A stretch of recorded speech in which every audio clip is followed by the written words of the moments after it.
Meu marido me expulsou para a rua logo após o funeral da minha avó, convencido de que o apartamento agora era dele. Eu estava sentada com a mala na mão, sem saber para onde ir, quando um SUV preto parou na entrada e o estranho disse: "Vamos, sua avó está esperando por você." Bem-vindos ao Recanto das Histórias. Antes de começarmos, por favor, escrevam de onde vocês estão nos assistindo. Estamos muito curiosos. Desejamos que você tenha uma ótima experiência ao ouvir esta história fascinante. Hannah se lembrava daquela noite nos mínimos detalhes, embora ela tivesse apenas 6 anos. O cheiro de gasolina e asfalto molhado, mãos estranhas que a carregavam para algum lugar, a luz forte das lâmpadas hospitalares. Depois, silêncio, um longo corredor e uma mulher de jaleco branco que se agachou e disse algo sobre a mãe e o pai. Mas Ana não entendeu as palavras. Entendeu mais tarde, alguns dias depois, quando sua avó chegou e a levou do abrigo temporário onde a menina estava alojada, enquanto a questão da guarda era resolvida. Meus pais morreram em um acidente de carro na estrada quando voltavam de uma visita. Um carro que vinha na direção contrária invadiu a faixa deles. O motorista sobreviveu, mas meus pais não. E a criança que estava sentada no banco de trás, numa cadeirinha infantil, teve sorte, pois o impacto foi na parte da frente. Os parentes do lado do meu pai vieram ao funeral, mas se recusaram a levar a menina. O tio Marcelo, irmão do meu pai, ficou ao lado do túmulo com os olhos vermelhos e então levou a avó para um canto e disse baixinho, mas de forma que Ana ouvisse: "Dona Rosa, a senhora entende. Nós temos 2 filhos, temos um financiamento. A Patrícia acabou de começar a trabalhar. Seríamos felizes em ajudar, mas simplesmente não é possível. De jeito nenhum." A avó ouviu, assentiu com a cabeça e nunca mais falou com ele. A irmã da minha mãe, tia Lúcia, morava em outra cidade e enviou uma mensagem de condolências. Depois ligou, chorou ao telefone e prometeu vir. Ela veio uma vez, 6 meses depois, trouxe para Ana uma boneca com olhos que fechavam e foi embora. Nunca mais voltou. A vovó tinha 57 anos na época. Ela trabalhava como contadora em uma fábrica. Uma daquelas contadoras à moda antiga que conseguem calcular de cabeça mais rápido que uma calculadora e se lembram de todos os números de todos os relatórios dos últimos 10 anos. Moravam sozinhas num apartamento de 2 cômodos no 4º andar de um prédio antigo, sem elevador. E minha avó subia a pé todos os dias, no frio do inverno, no calor do verão, com sacolas das compras, e nunca reclamou. O apartamento era pequeno, mas limpo, com toalhinhas de crochê. Uma TV com um cacto no parapeito da janela e o cheiro de algo assado que parecia ter impregnado as paredes para sempre. Na primeira noite, quando Ana se viu naquele apartamento não mais como hóspede, mas como moradora, sua avó fez uma cama para ela no sofá do quartinho. O casal de vizinhos do 3º andar trouxe uma caminha dobrável que pertencia ao filho adulto deles. A avó a fez com lençóis frescos com estampa de flores do campo. Colocou um travesseiro no chão, se cobriu com o cobertor e sentou-se ao lado dela. "A gente dá conta disso, Aninha", disse ela, e não havia a menor sombra de dúvida em sua voz. Como se não fosse um desastre, uma tragédia, o fim de tudo que a menina conhecia, mas apenas uma nova etapa pela qual teriam que passar juntas. E conseguiram. A avó obteve a guarda em 2 semanas, correndo atrás de todas as repartições, recolhendo documentos e enfrentando filas. Na fábrica, pediu para ser transferida para um horário mais conveniente, para poder buscar Ana no jardim de infância. A diretora, que conhecia Dona Rosa havia 20 anos, não recusou. À noite, a avó sempre preparava o jantar, algo simples, mas delicioso: batatas com costeletas, arroz com feijão e um bom molho, sopa de legumes com pãozinho. Ana ficava sentada à mesa da cozinha com as pernas penduradas, observando as mãos da avó picarem cebolas com destreza, abrirem a massa e mexerem a sopa. A avó ensinou tudo a Ana. Como fazer um verdadeiro feijão com toucinho frito e alho, que é adicionado no final quando a panela já foi retirada do fogo. Como lidar com o dinheiro, não no sentido aritmético, mas no sentido da vida. Quanto poupar, em que se pode economizar e em que não se pode. Não economizem na comida nem nos sapatos, dizia a avó, enquanto organizava as contas de luz e água. O resto depende das circunstâncias. Não tenha medo de médicos. A própria vovó morria de medo de dentistas, mas levava Ana lá regularmente e ficava sentada no corredor com um olhar tão sereno que a menina tinha certeza de que a avó não estava com medo algum. E havia outra coisa que sua avó sempre lhe ensinava: não acreditar na palavra dos homens. Ela dizia isso casualmente, aparentemente sem querer, enquanto passava a roupa, enquanto lavava a louça, enquanto assistia ao noticiário da noite. Um homem pode prometer a lua, Aninha, mas não se prenda às palavras. Observe o que ele faz. Palavras são como ar, e ações são ações. Ana ouvia, mas não entendia muito bem. De quem a vovó estava falando? Entendi isso mais tarde, quando cresci e conheci a história do meu avô. O avô de Ana, seu Nicolau, era, segundo as histórias, um homem distinto, alto, de cabelos cacheados, bigode e uma voz que fazia as mulheres perderem a cabeça. Trabalhava como engenheiro na mesma fábrica onde minha avó trabalhava e a cortejava lindamente. Trazia flores todas as sextas-feiras, a acompanhava até em casa e recitava versos de verdade de um livro que carregava no bolso do paletó. A avó se apaixonou, casou-se e teve uma filha, a mãe de Ana. Mas após 12 anos de casamento, o avô a deixou por outra mulher. Certa manhã, simplesmente arrumou a mala e disse: "Me perdoa, Rosa, meu coração não dá mais ordens." E foi embora.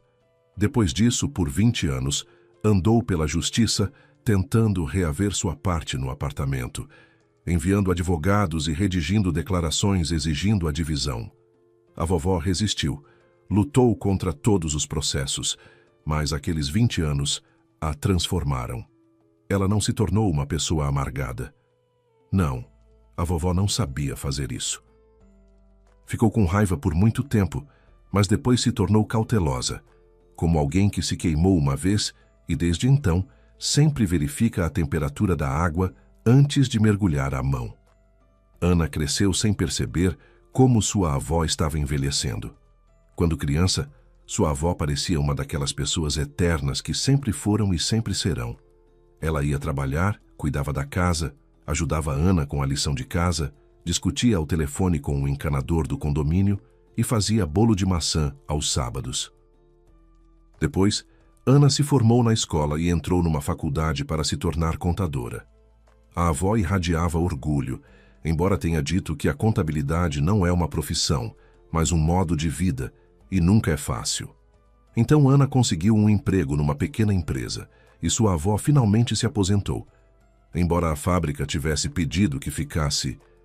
"Chega", disse ela, tirando o casaco de trabalho em seu último dia. "Passei 35 anos sentada nesta mesa. É hora de viver para mim mesma." Morar sozinha com a avó significava cozinhar pratos complexos que antes não havia tempo para fazer, assistir a novelas à noite, cultivar tomates na varanda e frequentar uma unidade de saúde onde, como todos os aposentados, ela formou um círculo social. Elas viviam em paz e harmonia. À noite tomávamos chá na cozinha. A avó contava histórias da fábrica. Ana contava as novidades do trabalho. Era tudo calmo, era certo. Ana conheceu Vinícius aos 24 anos. A amiga Karina a arrastou para a festa de aniversário de uma conhecida em um bar nos arredores da cidade, um daqueles lugares onde toca música alta, há velas baratas em copos sobre as mesas e a salada é servida em pequenas tigelas. Vinícius estava sentado na mesa ao lado, e quando Ana foi ao bar buscar água, ele se levantou para cumprimentá-la. Era 5 anos mais velho. Trabalhava como gerente em uma construtora. Usava sapatos de boa qualidade e um relógio de pulso que parecia caro, embora mais tarde se descobrisse serem réplicas importadas. Mas naquela noite isso não importava. Ele sorriu tanto que eu quis retribuir o sorriso. No primeiro encontro, Vinícius abriu a porta para ela entrar num carro usado, mas limpo, que cheirava a aromatizador de pinheiro. No segundo dia, trouxe um buquê de rosas brancas e disse que eram brancas porque ela era uma pessoa pura. No terceiro dia, pegou na mão dela no meio do parque, parou e disse com um semblante sério: Ana, não há ninguém como você. Eu sinto isso. Ana, que cresceu sem pai e estava acostumada a fazer tudo sozinha, sentiu pela primeira vez que alguém queria cuidar dela. Era algo incomum e doce, como um chá com mel depois de uma longa caminhada no frio. A avó cumprimentou Vinícius educadamente e colocou sobre a mesa xícaras com borda dourada, que só usava para os convidados, fatiou linguiça e queijo e abriu um pote de picles caseiros com ervas. Vinícius comeu com gosto, elogiando a iguaria e fazendo perguntas educadas. A avó perguntou sobre a saúde dele. Tudo parecia bem. Mas quando ele saiu, a avó ficou em silêncio por um longo tempo. Lavou a louça, limpou a mesa, dobrou a toalha de mesa, tudo devagar, cuidadosamente. Ana esperou. Por fim, a avó pendurou a toalha no gancho, se virou e disse com um sorriso tranquilo: Mas você reparou como ele olhou pelo apartamento? Olhou para o teto 2 vezes, lançou um olhar rápido para as paredes. É assim que os clientes se parecem, Aninha. Eles são compradores. Vovó, o que foi isso? É a primeira vez que ele vem aqui. Todo mundo olha em volta. Isso é olhar em volta quando, numa fotografia, as pessoas olham para os livros na estante, para as flores. Ele olhou para o teto, para a rachadura no canto. Essa é uma perspectiva diferente. Ana ficou ofendida. Disse que sua avó era desconfiada demais, que via o lado ruim em todo homem depois do avô, que Vinícius era uma pessoa normal e decente. A avó ouviu sem interromper. Depois simplesmente assentiu e disse: Está bem. Que Deus queira que eu esteja errada e que não precisemos voltar a esta conversa. Mas ela não mudou de ideia. Hannah percebia isso pela maneira como sua avó se comportava perto de Vinícius, sempre educadamente, sempre à distância, nunca ultrapassando os limites, mas também nunca permitindo que ele se aproximasse mais. O casamento aconteceu 1 ano depois. Um jantar pequeno e modesto para 30 pessoas em um restaurante. A avó vestiu seu melhor vestido, azul escuro com gola de renda, e ficou sentada à mesa com as costas eretas e um rosto enigmático. Quando gritaram "Beija a noiva", ela ergueu seu copo de suco e sorriu, mas seus olhos permaneceram atentos. Vinícius foi morar com elas. Nessa época, a avó estava saindo com menos frequência. Seus joelhos doíam, a pressão arterial estava oscilando, e Ana não queria deixá-la sozinha. O apartamento era pequeno. A avó ocupava um quarto, Ana e Vinícius o outro. A cozinha tinha 6 metros quadrados, o banheiro ainda menor. Era apertado, mas de alguma forma se viraram durante o primeiro ano. Vinícius trabalhava e chegava em casa cansado à noite. Jantava e assistia à TV. Ana trabalhava, cozinhava, limpava e cuidava da avó. A vida não era perfeita, mas tudo bem. Tudo mudou quando Vinícius perdeu o emprego. A construtora onde trabalhava havia 7 anos fechou. O dono retirou o dinheiro e se mudou para o exterior, deixando os funcionários sem os últimos 3 salários. Vinícius ficou procurando novo emprego durante 3 meses. Todos os dias saía de manhã e voltava à noite irritado, em silêncio, com cheiro de cigarro, embora nunca tivesse fumado antes. Ana tentou não incomodá-lo, não fazer perguntas desnecessárias. Preparava o jantar e esperava. A avó também ficava em silêncio, mas à noite, quando Vinícius entrava no quarto, dizia baixinho para Ana: "Fiquem de olho nele." Quando um homem começa a tremer, é sinal de que está tentando pegar o que pertence aos outros. 3 meses depois, Vinícius conseguiu um emprego de gerente em outra empresa, menor, com um salário metade do que ganhava antes, e a partir daí se tornou uma pessoa diferente. Não de uma vez, não repentinamente, mas gradualmente, como a tinta mudando de cor ao sol. Primeiro começou a controlar o dinheiro, não o seu, mas o da casa. Abria a geladeira e perguntava por que Ana tinha comprado iogurte se podia ter usado leite. Conferia os recibos da loja que ela deixava no bolso da jaqueta. Um dia, viu um cobertor novo na cama da avó e fez um escândalo. Por que ela precisava de cobertor novo? O antigo estava bom. Ana explicou que o velho era fino e a avó sentia frio à noite. Vinícius bufou e entrou na cozinha, batendo a porta. E então, pela primeira vez, ele fez aquela pergunta. Estavam deitados na cama naquela noite. Ana estava lendo um livro. Vinícius navegava em algo no celular e, de repente, sem tirar os olhos da tela, disse como se fosse uma conversa qualquer. Escuta, em nome de quem está registrado o apartamento? Ana abaixou o livro. Da vovó. Ela não é imortal. Quantos anos ela tem? 76. Precisamos pensar nisso com antecedência. Registre em seu nome, ou melhor ainda, em nome dos dois. Afinal, somos família. Ele falou com calma e ponderação, como se estivesse discutindo a compra de uma torneira nova. Ana o olhou, seu perfil, iluminado pela luz azul do celular, sua postura relaxada, sua mão pousada sobre o cobertor, e não respondeu. Mudou de assunto, perguntou algo sobre o trabalho dele, e ele mudou de assunto. Mas a conversa voltou. Um mês depois, novamente no jantar. 2 semanas depois, no carro voltando do mercado. Uma semana depois, já com mais insistência, com irritação na voz. Ana, estou falando sério. Somos casados. Moramos aqui. Tenho o direito de saber o que vai acontecer com este apartamento. E a cada vez, Ana evitava responder. Mudava de assunto. Dizia, discutiremos isso mais tarde. Não porque não soubesse o que dizer, mas porque não queria ouvir o que já sabia. A avó tinha razão. Ele não estava olhando para o teto sem motivo. A avó foi desaparecendo lentamente, como uma vela queimando num quarto silencioso, suavemente, sem solavancos, mas inexoravelmente. No início, parou de sair. Antes, toda manhã, ela descia até o quintal e se sentava no banco perto da entrada, conversava com os vizinhos, alimentava os pombos com migalhas de pão que recolhia num pote de lata de biscoitos. Depois passou a sair uma vez por dia, depois uma vez por semana, e então parou completamente. Os joelhos cederam. 4 andares sem elevador se tornaram um obstáculo intransponível. Ana se ofereceu para ajudá-la a descer, para apoiá-la, mas a avó deu de ombros. Não quero ser arrastada a escada acima como um saco de batatas. Prefiro ficar em casa. Então, começou a sair da cama com menos frequência. Acordava cedo, como sempre. O hábito não havia desaparecido depois de 35 anos trabalhando na fábrica. Mas ficava deitada.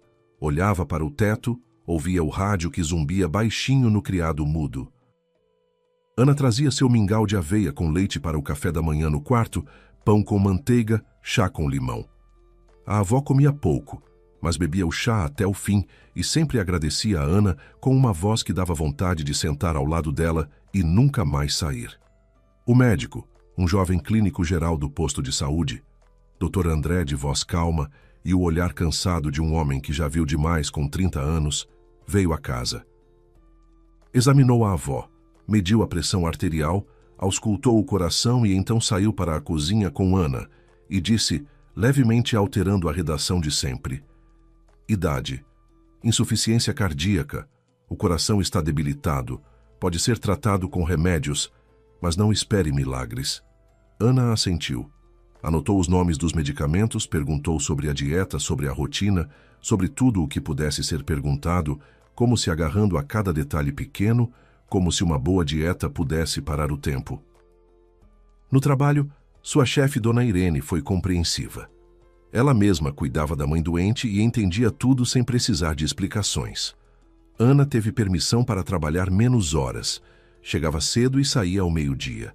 O resto do tempo passava com a avó. Preparava o jantar, lavava o chão, fazia a lavagem de roupa, trocava a roupa de cama. À noite sentava-se ao lado dela, lendo em voz alta ou simplesmente conversando. A vovó adorava ouvir sobre o trabalho, sobre os colegas, sobre o que acontecia fora das paredes do apartamento, de onde ela nunca mais saía. Vinícius vivia à parte, como um inquilino numa república que usa a cozinha e o banheiro em comum, mas vive sua própria vida. Saía de manhã e voltava à noite. Podia trazer um copo d'água para a vovó se Ana pedisse, mas por conta própria nunca entrava no quarto dela, não perguntava como ela estava, não se oferecia para ajudar. Uma vez, Ana pediu que ele ficasse meia hora com a avó enquanto ela ia à farmácia, e ele suspirou tão profundamente como se lhe pedissem para descarregar um caminhão de mudança. Ficou, mas quando Ana voltou, a avó estava deitada sozinha e Vinícius estava sentado na cozinha olhando para o celular. Ela adormeceu, disse ele sem levantar os olhos. A vovó não estava dormindo. Ana viu como ela se virou para a parede e apertou os lábios para não dizer nada.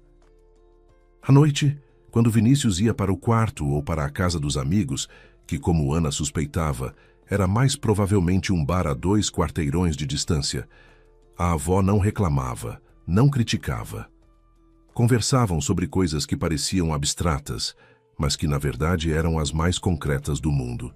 Numa noite de outono, quando já anoitecia cedo do lado de fora da janela e o apartamento cheirava as maçãs que Ana havia cortado para fazer geleia, sua avó a chamou.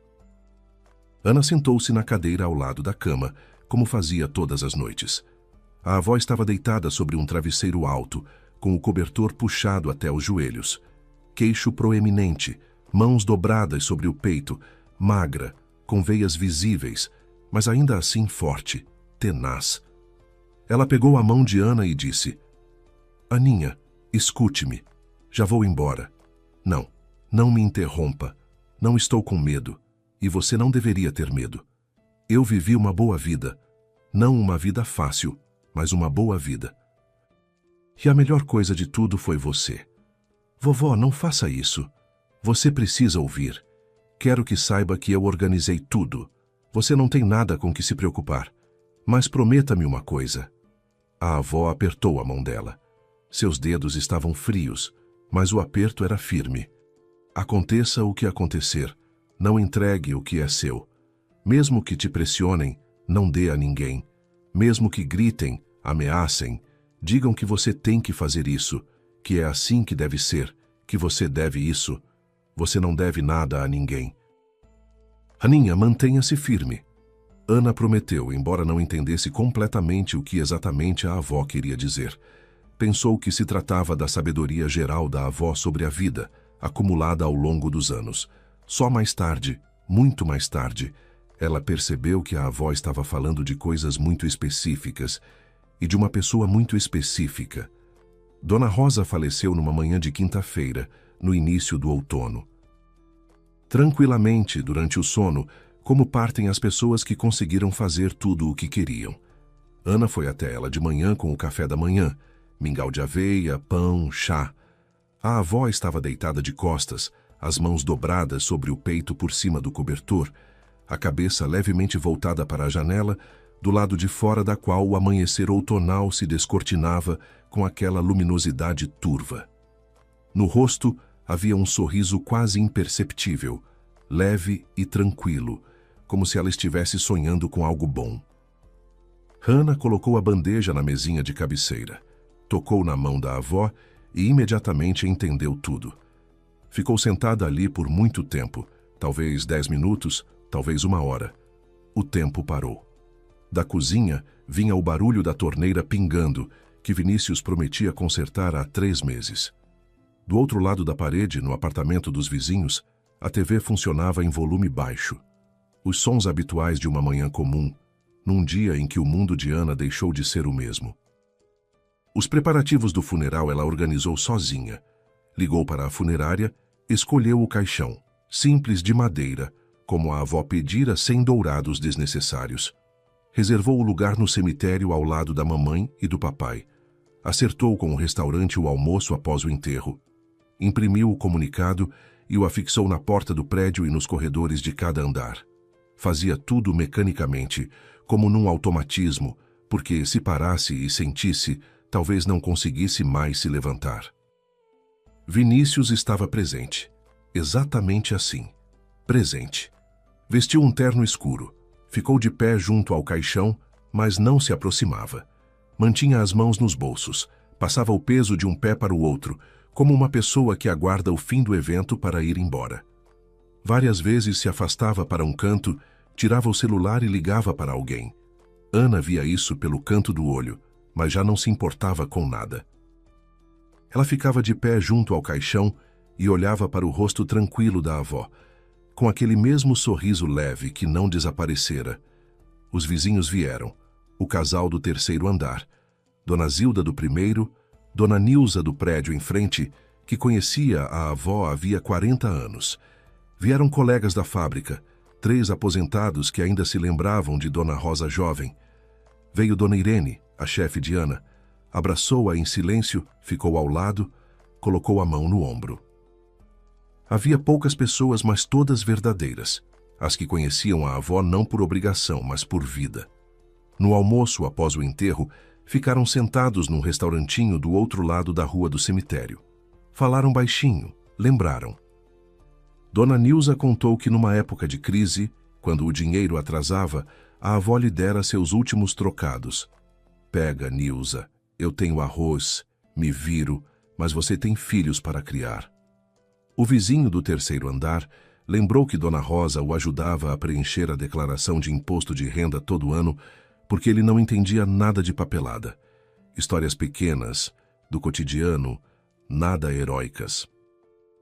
Mas delas se formou o retrato de uma pessoa que viveu sua vida corretamente, não por fama ou dinheiro, mas por aqueles ao seu redor.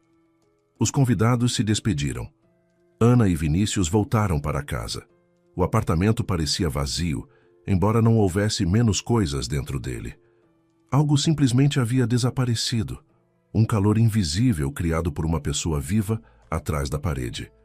O quarto da avó estava com a porta fechada e Ana não conseguiu se obrigar a entrar lá. Vinícius começou a arrumar a mesa, colocando os pratos na pia, dobrando a toalha de mesa.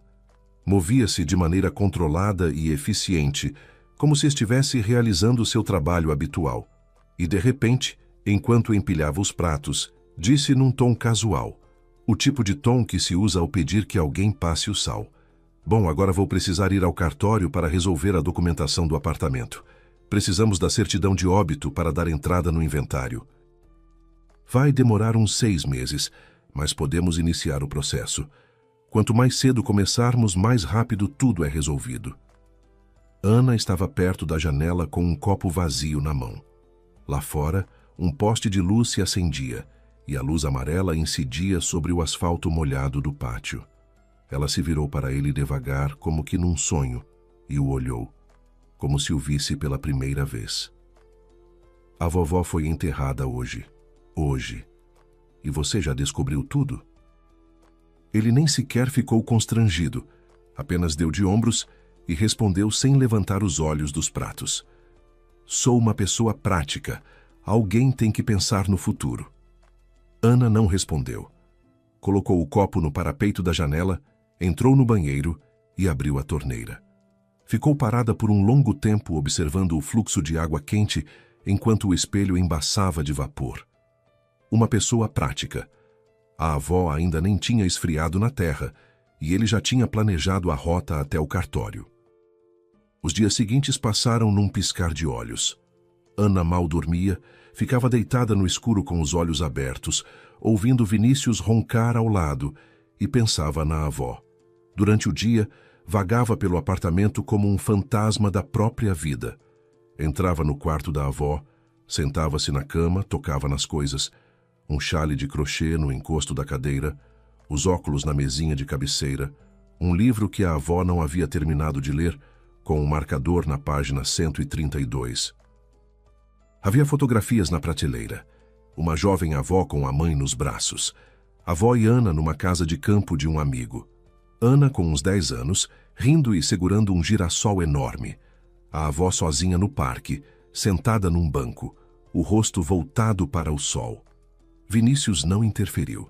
Esperou pacientemente, calculando como um pescador que aguarda o peixe se cansar e parar de resistir.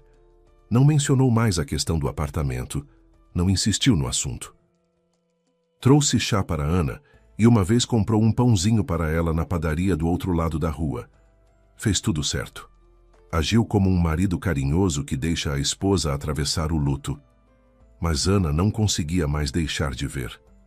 As palavras da avó, como uma fotografia revelada, tornaram tudo nítido e distinto. Ela o via olhando para a porta fechada do quarto da avó, não com tristeza, mas com cálculo. Via como ele percorria as telas do celular, cobrindo-as com a mão. Como falava ao telefone na varanda em sussurros e se calava quando ela se aproximava. Na segunda-feira, exatamente uma semana após o funeral, Vinícius voltou do trabalho mais cedo do que o habitual. Ana estava sentada na cozinha, aquecendo as mãos com uma xícara de chá frio. Ele tirou os sapatos, foi até a cozinha, sentou-se em frente a ela e colocou um pedaço de papel dobrado sobre a mesa. Olha, consultei um advogado. Ele disse que mesmo que o apartamento fosse só da sua avó, como somos casados, eu também tenho direito a reivindicar uma parte na hora do inventário, mas é melhor não levar o caso à justiça. Vamos dividir entre nós dois. É justo, Ana. Estamos juntos há 5 anos. Ana pegou o pedaço de papel e o desdobrou. Era uma cópia impressa de um artigo de um site jurídico, com anúncios de empréstimos no rodapé. Nem sequer uma consulta real. Apenas um texto baixado da internet, que Vinícius havia aparentemente encontrado enquanto pesquisava como dividir um apartamento herdado. Ela colocou o papel sobre a mesa e disse: Não, este é o apartamento da vovó, e continuará sendo meu. Vinícius fez uma pausa, tamborilando os dedos na mesa. Então se recostou na cadeira e a olhou. Então é isso. Morei aqui por 5 anos, suportei todo esse aperto, a sua avó que gemia à noite, e agora o apartamento é seu. Ana, você está falando sério? Sua voz se elevou como a água de uma enchente. Ana sentiu uma reação familiar, um hábito que havia sido incutido ao longo dos anos de convivência com um homem cujo humor mudava 5 vezes ao dia, a vontade de se encolher e esperar passar. Mas desta vez as coisas eram diferentes. As palavras da vovó ecoaram dentro dela. Mantenha-se firme. Você não tolerou nada, disse ela baixinho. Você viveu de graça e não cuidou dela. Eu cuidei. Vinícius se levantou de um pulo. A cadeira rangeu no chão. Ele começou a andar pela cozinha, esbarrando com o ombro na porta do armário, falando rápido e com raiva, quase sem palavras inteiras, que tinha investido dinheiro em reformas, que tinha comprado aquela torneira para o banheiro, sim, só uma torneira em 5 anos. Mas tinha comprado que sem ele Ana não teria sobrevivido, que ele trabalhava, trazia um salário, sustentava a família. Depois passou as ameaças, que contrataria o advogado mais caro para despejá-la na justiça e deixá-la sem 1 centavo. Você nem imagina com quem se envolveu, disparou ele. Havia tanta raiva em sua voz que Ana ficou assustada por 1 segundo. Mas apenas por 1 segundo, porque por trás da raiva ela viu outro sentimento: medo. Ele estava com medo de que o plano que vinha carregando há anos desmoronasse. Com medo de que o apartamento que já considerava seu lhe escapasse por entre os dedos. Com medo de ficar sem nada, sem casa, sem dinheiro, sem uma mulher que julgava fraca. Quando ele perdeu o fôlego e se calou, respirando com dificuldade, Ana respondeu: Não vou a lugar nenhum, esta é a minha casa. Houve silêncio. A torneira pingava na cozinha. A TV dos vizinhos estava ligada na sala ao lado. Os sons habituais de uma noite comum. Então Vinícius se virou e entrou no quarto. Ana ouviu as portas do armário abrindo e fechando, coisas chacoalhando. 5 minutos depois, ele saiu para o corredor com a mala dela, a mesma mala marrom que ela levava nas viagens a trabalho. Estava abarrotada de coisas. A manga do suéter estava para fora. O cinto do roupão pendia. Vinícius colocou-a junto à porta da frente, girou a fechadura e abriu a porta de repente. Você não volta enquanto não me der metade. Vamos ver como você se vira sozinha. Sem dinheiro, sem teto sobre a cabeça. Talvez assim você fique mais esperta. Ele calculou corretamente. Ana não tinha parentes para onde ir com uma mala. Não tinha dinheiro para alugar um apartamento. O salário ia para as compras de supermercado, os remédios, as contas de luz e água. Não tinha forças para lutar depois do funeral, depois de uma semana sem dormir, depois de tudo. Ele ficou parado na porta, esperando que ela chorasse, pedisse, cedesse. Ela vestiu o casaco em silêncio, pegou a mala e saiu.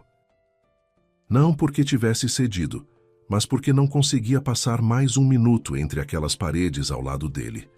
A porta se fechou atrás dela. A fechadura fez um clique.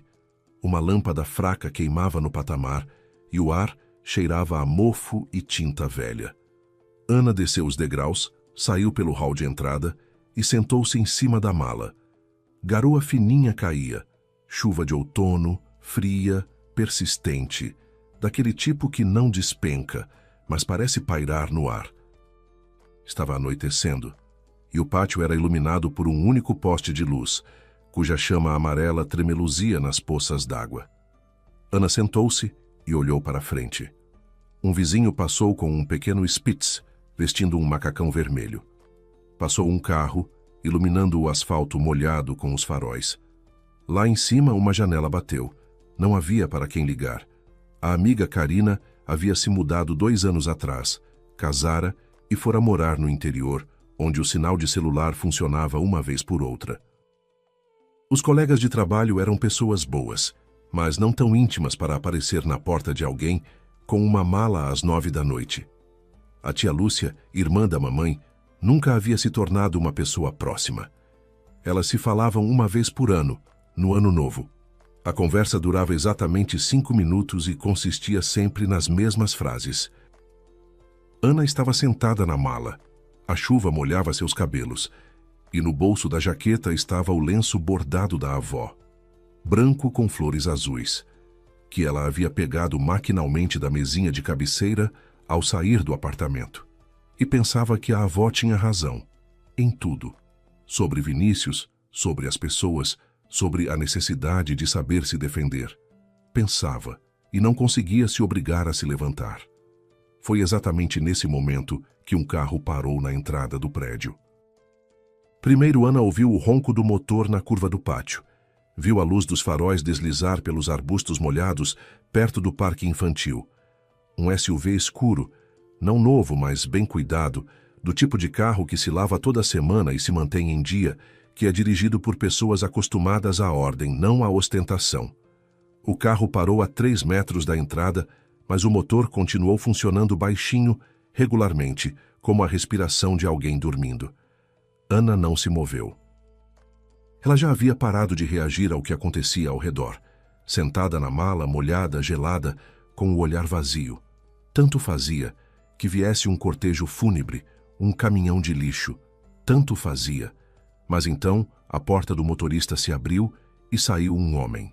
Uns 50 anos, talvez um pouco mais, estatura mediana, corpulento, de sobretudo escuro abotoado até o pescoço, como se fosse a um encontro oficial e não andando por um bairro residencial numa noite fria de outono. Na mão, uma pasta de couro marrom escuro com cantoneiras de metal, do tipo que carregam pessoas que trabalham com documentos. Ele contornou o carro, aproximou-se da entrada e parou ao lado de Ana. A olhou com atenção, não com compaixão, não com indiferença, mas com atenção, como um médico avalia um paciente para determinar o estado dele. Ana Cristina Matos? Perguntou ele. A voz era calma, levemente rouca, de um homem acostumado a falar com clareza e sem rodeios. Ana ergueu a cabeça. Estava surpresa demais para sentir medo.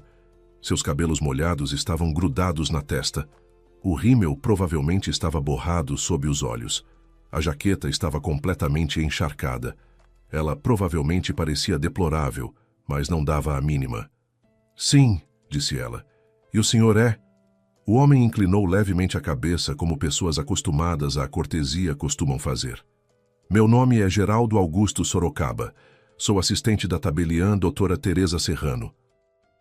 A sua avó, Dona Rosa, deixou instruções para que eu a levasse ao cartório esta noite. Chegaremos a tempo se sairmos nos próximos 5 minutos. Vamos. Ana piscou. As palavras chegaram a ela com atraso, como o som depois de um relâmpago. Avó. Tabeliã. Instruções. Minha avó foi enterrada há 5 dias, disse ela. Ela não podia deixar instruções.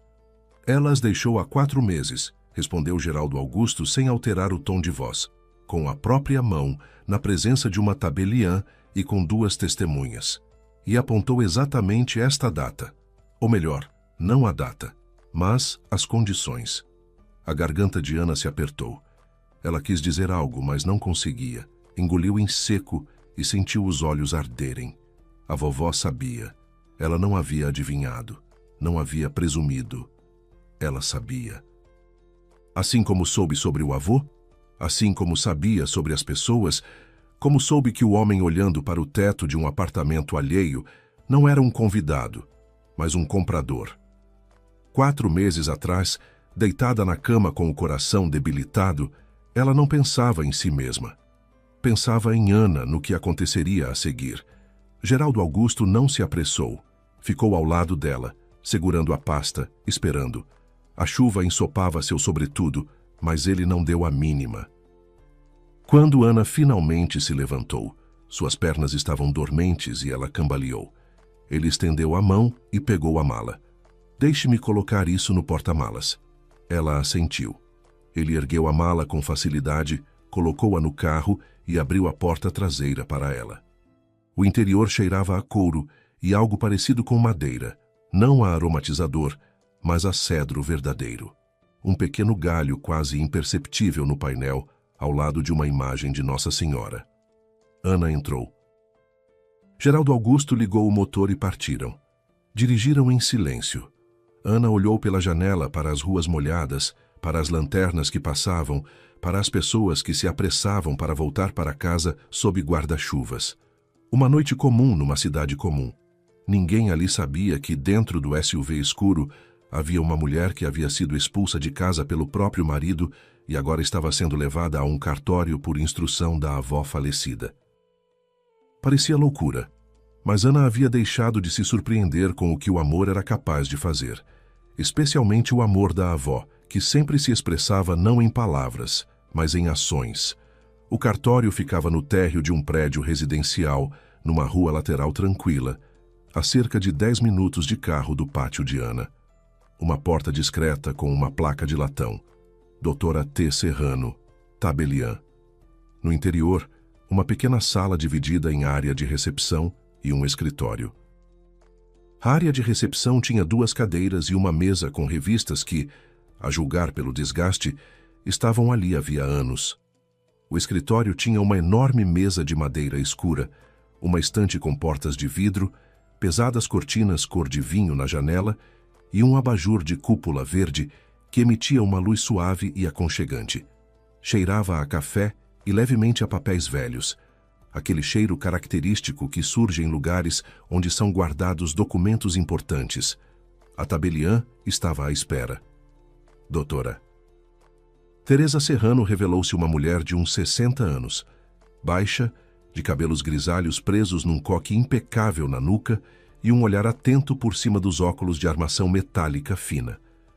Ela se levantou da mesa quando Ana entrou, contornou-a e estendeu a mão.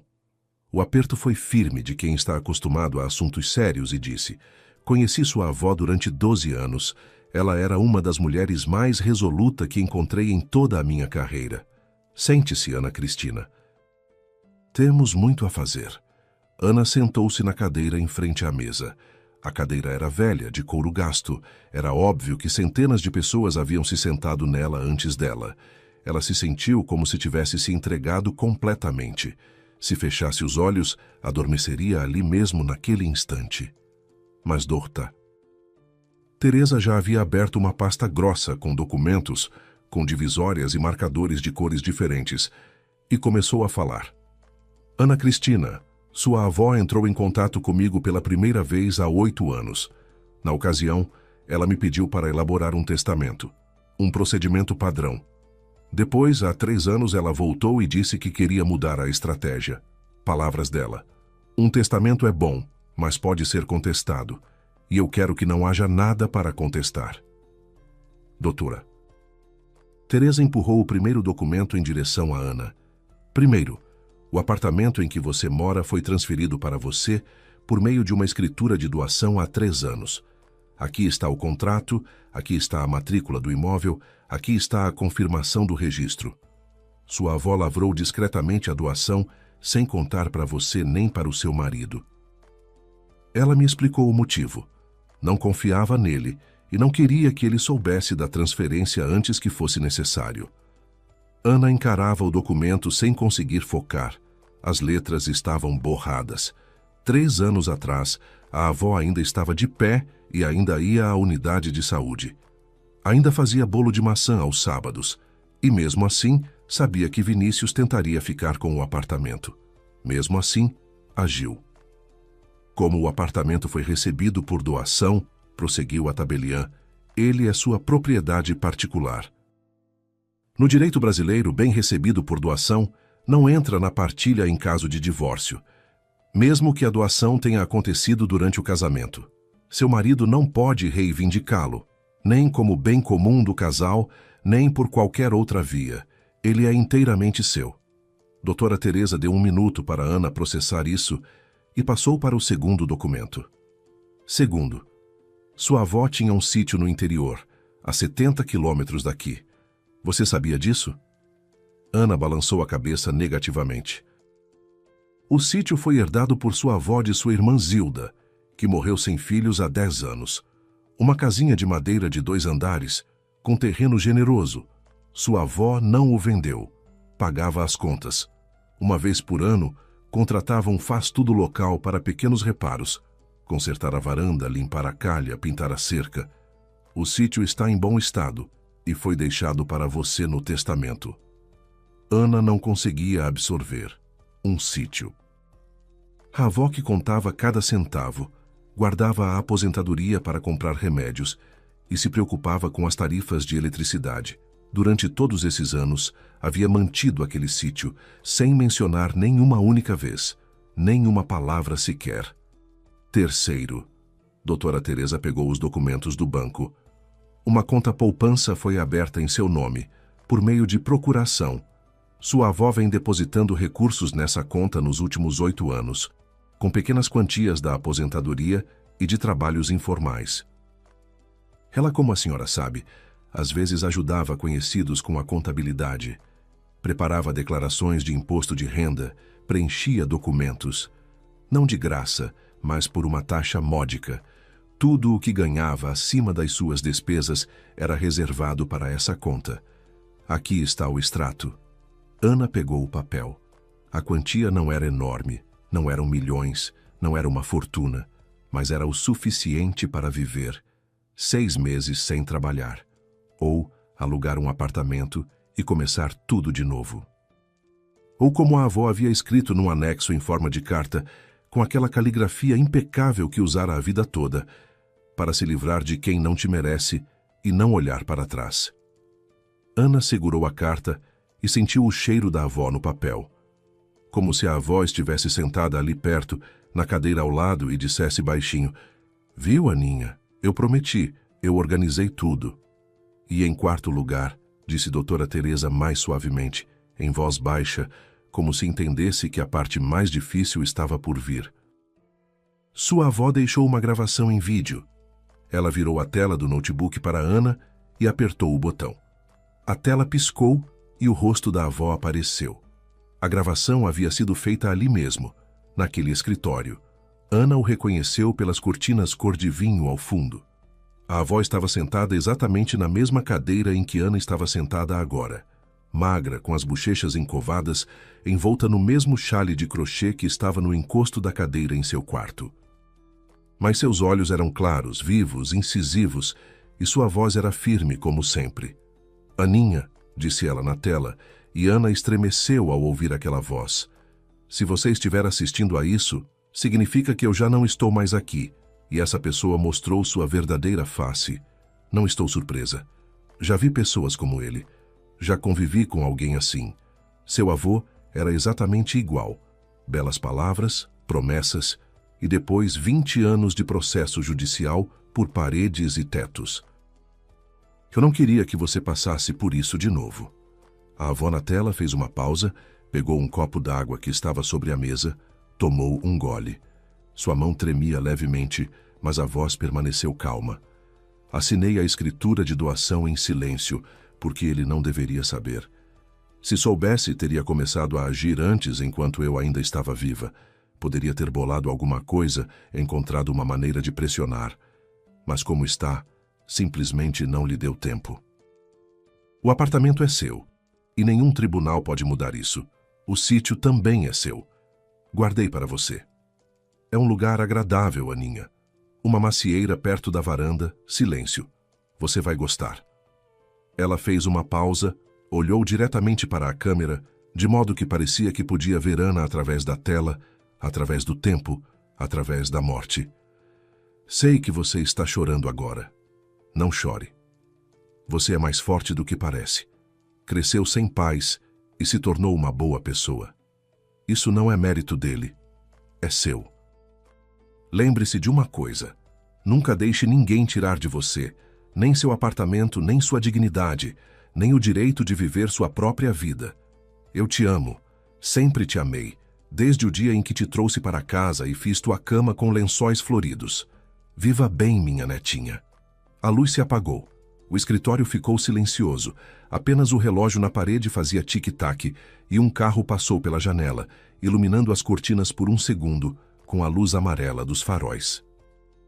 Hannah ficou sentada apertando o lenço da avó, bordado com flores azuis, e chorou. Pela primeira vez em todos esses dias, não de dor, não de ressentimento, não de medo, mas de gratidão. Pelo fato de ter sido tão amada assim, não com palavras, mas com ações. Não com promessas, mas com documentos, recibos, gravações em vídeo, honorários advocatícios pagos. Com um amor tão grande que nem mesmo a morte foi um obstáculo. Doutora Teresa não teve pressa. Levantou-se da mesa, foi até a recepção e voltou alguns minutos depois com uma bandeja. 2 xícaras de chá, um açucareiro e um prato de biscoitos. Daqueles comuns de supermercado, com geleinha, comprados para o chá, não pelo sabor, mas pelo ritual. Ela colocou a xícara na frente de Ana, sentou-se e esperou. Ana enxugou os olhos. Tomou um gole de chá.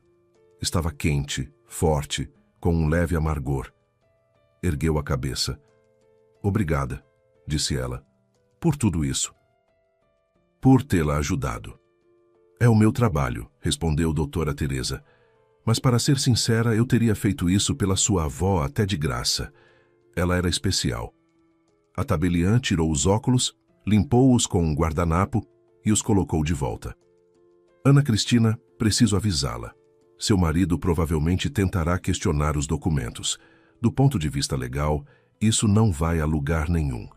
Tudo está formalizado, registrado, com todas as vírgulas nos devidos lugares. Mas ele pode tentar. Pessoas em situações assim frequentemente agem não pela razão, mas pela raiva. Sua avó também previu isso. Ela pegou um cartão de visitas de uma pasta e entregou a Ana. Este é o advogado Dr. Paulo Neves, especialista em direito de família e direito imobiliário.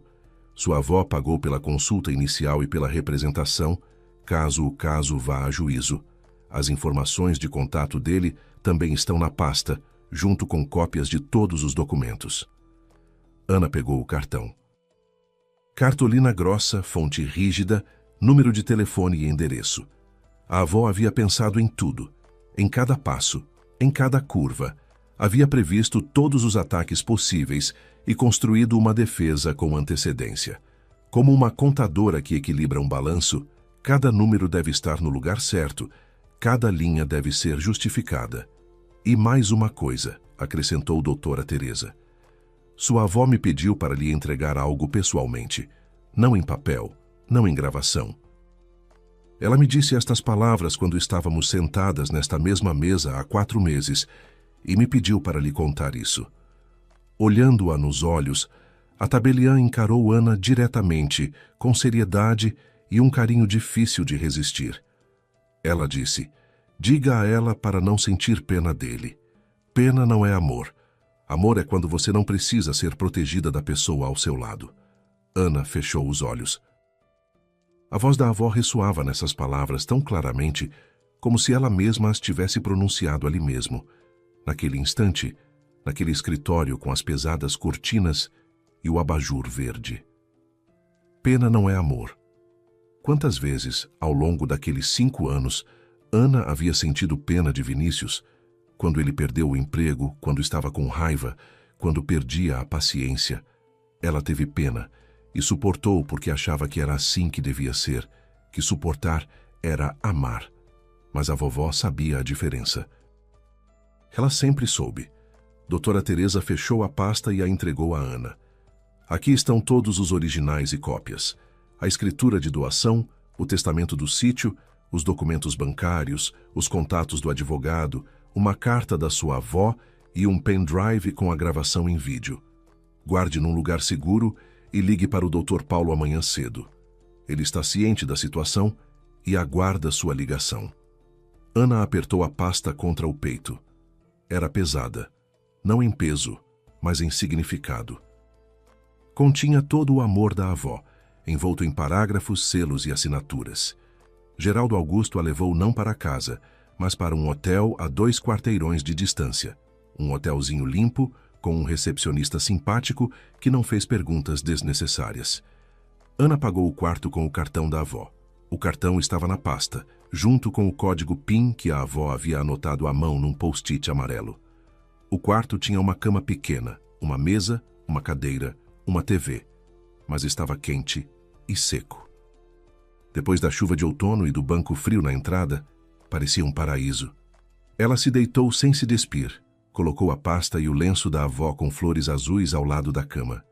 Fechou os olhos e, pela primeira vez em uma semana, adormeceu profundamente, sem sonhos, como uma criança que sabe que está sendo protegida.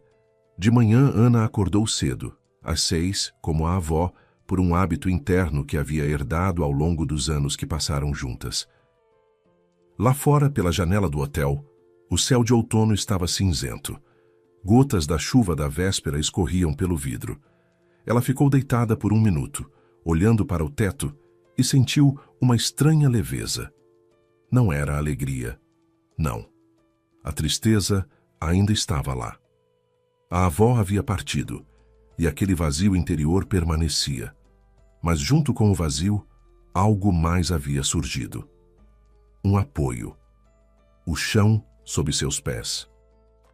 A avó o havia construído como construía tudo em sua vida, silenciosamente, minuciosamente, sem palavras desnecessárias.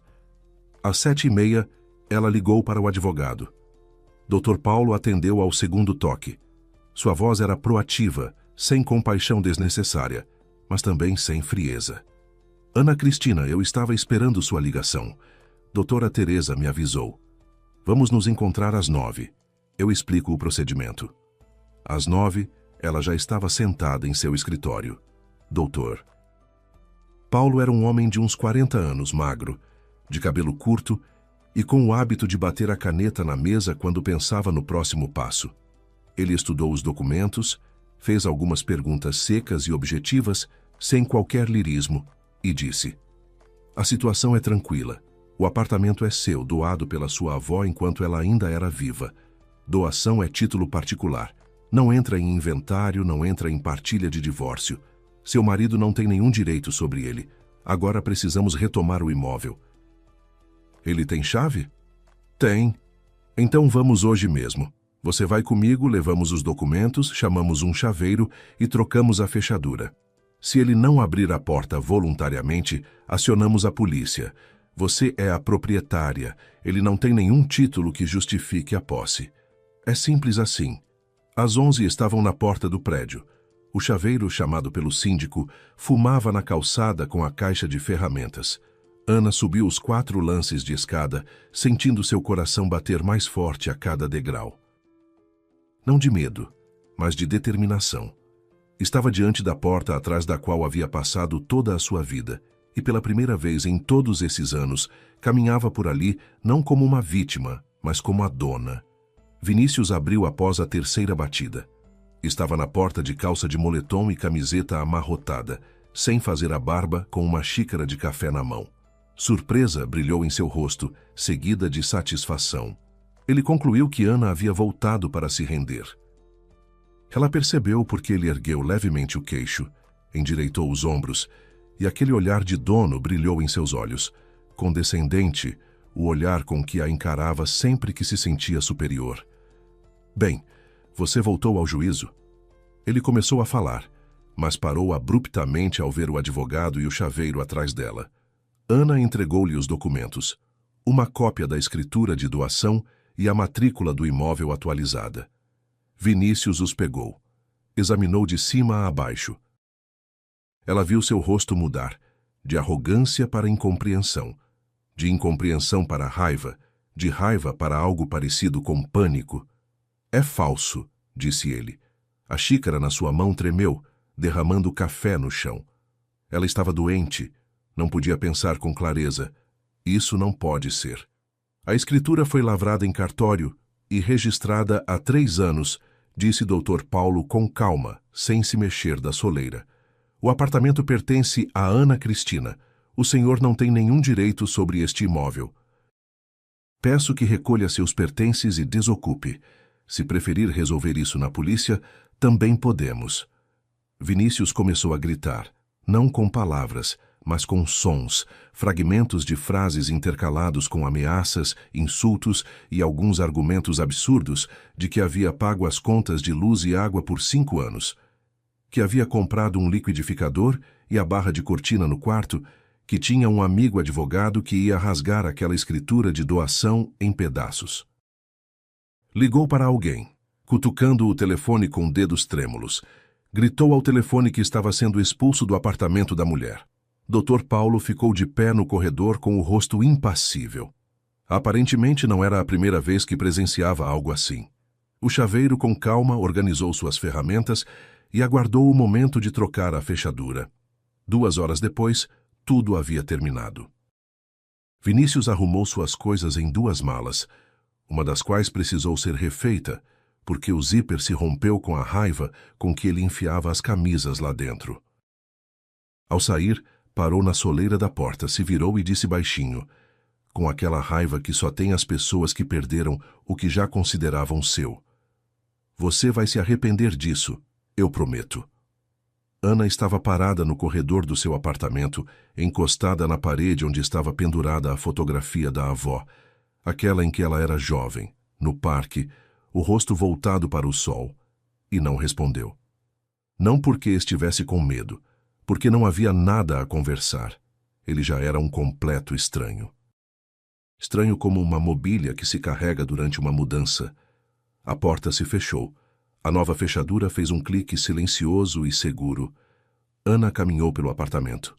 A cozinha, onde tantas vezes tomara chá com a avó.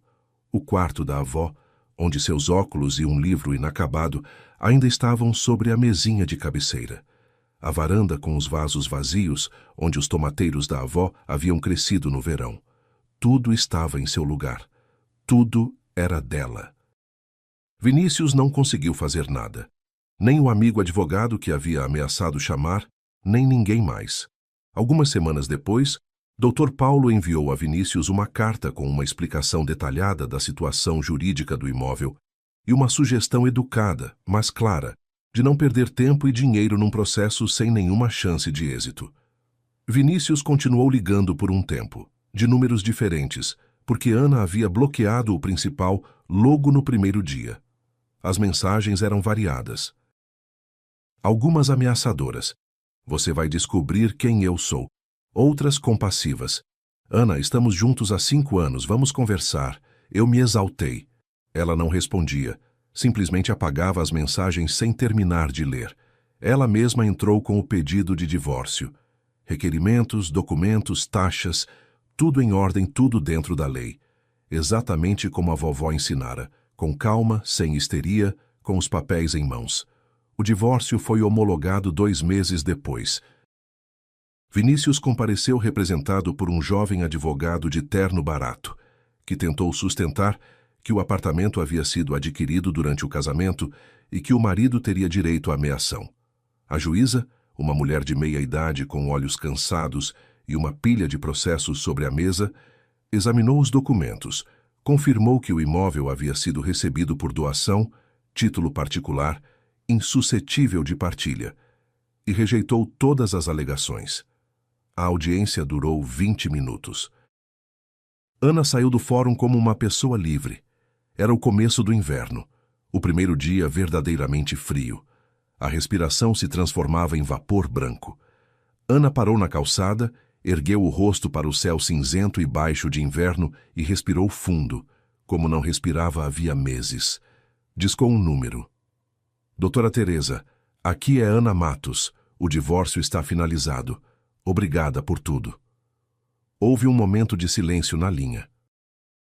Então a tabeliã respondeu com uma voz mais afetuosa do que a profissão normalmente exige. Não sou eu quem merece agradecimentos, Ana Cristina. É a sua avó. Ela era uma mulher incrível. Cuide do que ela lhe deixou. Uma pausa. Não do apartamento, não do sítio. Na primavera, quando a chuva diminuiu e a terra secou, Ana foi ao sítio pela primeira vez. Chegou de ônibus e então caminhou por uma estrada de terra, passando por um campo onde os primeiros sinais de vegetação já despontavam. O lugarejo revelou-se um lugar tranquilo, com algumas casas, um mercadinho na esquina e uma pequena praça no meio da rua. A casa da avó ficava no final da estrada, bem ao lado da mata. Era exatamente como a avó havia descrito no vídeo. Uma casinha de madeira com janelas trabalhadas e uma varanda de 3 degraus. Uma velha macieira retorcida, com tronco e galhos grossos que se estendiam para os lados como braços, crescia perto da varanda. A corda de um balanço que havia muito desaparecera pendia de um dos galhos. A cerca estava desalinhada de um lado, mas o portão abria com facilidade. As dobradiças estavam lubrificadas. O faz-tudo contratado pela avó havia passado por ali havia pouco. Lá dentro, cheirava a madeira e ao tempo. As tábuas do assoalho rangiam sob os pés. As paredes eram cobertas com papel de parede antigo, com pequenas flores. A cozinha era pequena, com um fogão de ferro e uma janela com vista para o jardim. O quarto era espaçoso, com uma cama coberta de colcha de retalhos e uma estante com romances surrados, um guia de jardinagem e uma lata de botões. E na prateleira de cima, uma fotografia. Uma jovem avó de uns 30 anos com uma menininha nos braços, a mamãe. Ambas estavam rindo. Atrás delas estava aquela mesma macieira, só que mais jovem, mais esbelta. Ana tirou a foto e sentou-se na varanda. O sol da primavera estava de verdade quente. No jardim, os pássaros cantavam. A primeira abelha zumbia sobre a macieira. Ela fechou os olhos e sentiu paz. Não aquela que vem do cansaço, quando o corpo simplesmente desiste e para de lutar. A outra, real, profunda, calorosa. A tranquilidade de uma pessoa que sabe que está no seu lugar, que está segura. E que atrás dela existe um amor que não desaparece, não trai, não exige nada em troca, que permanece mesmo quando a pessoa já não está mais. 3 anos depois, numa tarde de primavera, Ana estava sentada naquela mesma varanda. Perto dali, sobre as tábuas aquecidas pelo sol, uma menininha brincava, separando pedrinha por pedrinha, dispondo-as em fila e murmurando algo baixinho para si mesma. Seu nome era Rosa. Rosinha. Ana deu à filha o nome da pessoa em quem mais havia confiado no mundo. Uma chaleira fervia na cozinha. Uma torta assava devagar no forno, de maçã, das que cresciam naquela mesma macieira, perto da varanda. A fotografia da avó estava na prateleira, e parecia que ela sorria com aquele sorriso calmo, quase imperceptível. Ana se lembrava das palavras da avó pelo resto da vida. Ela as repetiu para a filha quando ela cresceu, não como uma lição de moral, não como edificação, mas simplesmente como parte da vida, como uma receita de feijão ou o hábito de guardar dinheiro. Nunca deixe ninguém te tirar de si mesma. Rosa ouvia, assentia e um dia perguntou: Mamãe, quem é a vovó Rosa? Conta de novo. E Ana repetia a história várias vezes, acrescentando novos detalhes a cada vez, porque a vida da avó era como aquela macieira perto da varanda. A cada ano, novos galhos, novos anéis descobertos no tronco, novas raízes que se estendem fundo na terra. Obrigado por ouvir esta história. Este foi o Recanto das Histórias. Desculpem por quaisquer erros. Deixem seus comentários. Se gostaram, inscrevam-se no canal.